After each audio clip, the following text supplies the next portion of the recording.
पहला पाठ कुरिन्थियों अध्याय 11 पद संख्या 18 से 21 तथा 30 तक। जब बहुत से लोग उन बातों की डिंग मारते हैं जो संसार की दृष्टि में महत्व रखती है, तो मैं भी वही करूँगा। मैं संकोच के साथ स्वीकार करता हूँ कि आप लोगों के साथ इस प्रकार का व्यवहार करने का मुझे साहस नहीं हुआ। आप इसे मेरी नादानी समझें, किंतु जिन बातों के विषय में वे लोग डिंग मारने का साहस करते हैं, मैं भी उन बातों के विषय में वही कर सकता हूँ। वे इब्रानी हैं, मैं भी हूँ। वे इस्राएली हैं, मैं भी हूँ। वे इब्राहिम की संतान हैं, मैं भी हूँ। मैं नादानी की झोंक में कहता हूँ कि मैं इसमें उनसे बढ़कर हूँ। मैंने उनसे अधिक परिश्रम किया, अधिक समय बंदी गृह में बिताया और अधिक बार कोड़े खाए। मैं बारंबार प्राण संकट में पड़ा। यहूदियों ने मुझे 5 बार एक कम 40 कोड़े लगाए। मैं 3 बार बैंतों से पीटा और 1 बार पत्थरों से मारा गया। 3 बार ऐसा हुआ कि जिस नाव पर मैं यात्रा कर रहा था वह टूट गई, और 1 बार वह पूरे 24 घंटे खुले समुद्र पर इधर उधर बहती रही। मैं बारंबार यात्रा करता रहा। मुझे नदियों के खतरे का सामना करना पड़ा, डाकुओं के खतरे, समुद्र के खतरे और कपटी भाइयों के खतरे का। मैंने कठोर परिश्रम किया और बहुत सी रातें जागते हुए बिताई। मुझे अक्सर भोजन नहीं मिला। भूख, प्यास, ठंड और कपड़ों के अभाव, ये सब मैं सहता रहा। और इन बातों के अतिरिक्त सब कलीसियाओं के विषय में मेरी चिंता हर समय बनी रहती है। जब कोई दुर्बल है तो क्या मैं उसकी दुर्बलता से प्रभावित नहीं? जब किसी का पतन होता है तो क्या मैं इसका तीखा अनुभव नहीं करता? यदि किसी बात पर गर्व करना है तो मैं अपनी दुर्बलताओं पर गर्व करूंगा। ये प्रभु की वाणी है। सुसमाचार मत्ती अध्याय 6 पद संख्या 19 से 23 तथा 19 तक। पृथ्वी पर अपने लिए पूंजी जमा नहीं करो, जहाँ मोर्चा लगता है, कीड़े खाते हैं और चोर सिंध लगाकर चुराते हैं। स्वर्ग में अपने लिए पूंजी जमा करो, जहाँ न तो मोर्चा लगता है, न कीड़े खाते हैं और न चोर सेंध लगाकर चुराते हैं। क्योंकि जहाँ तुम्हारी पूंजी है वही तुम्हारा हृदय भी होगा।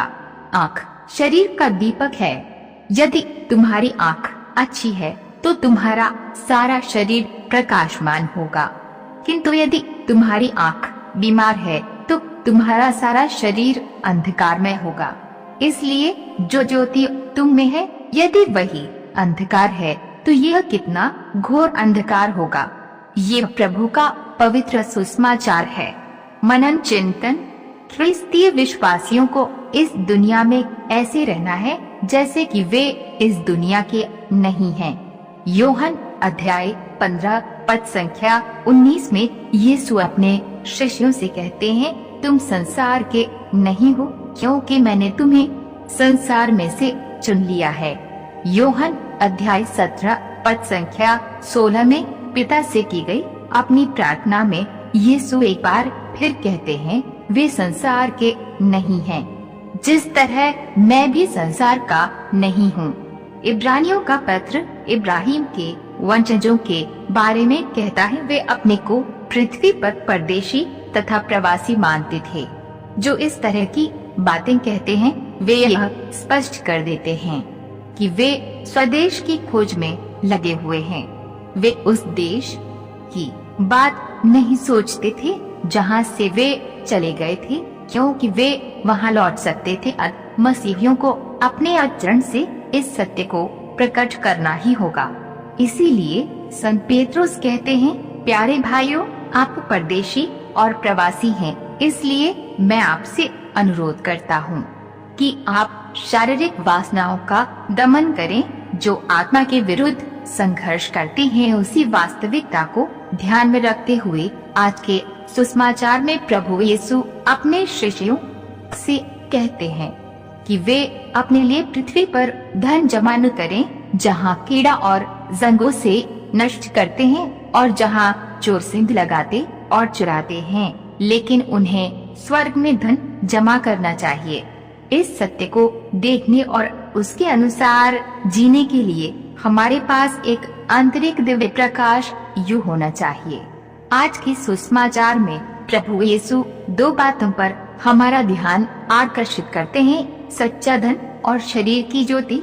आज हम अत्यधिक भौतिकवाद में जीवन यापन कर रहे हैं, जहां ज्यादातर लोग धन पर विश्वास करते हैं कि धन ही सभी समस्याओं का समाधान है, और ऐसा कुछ भी नहीं है जिसे पैसे से खरीदा नहीं जा सकता, और ऐसा कोई भी समस्या नहीं है जिसे पैसे द्वारा हासिल न किया जा सके।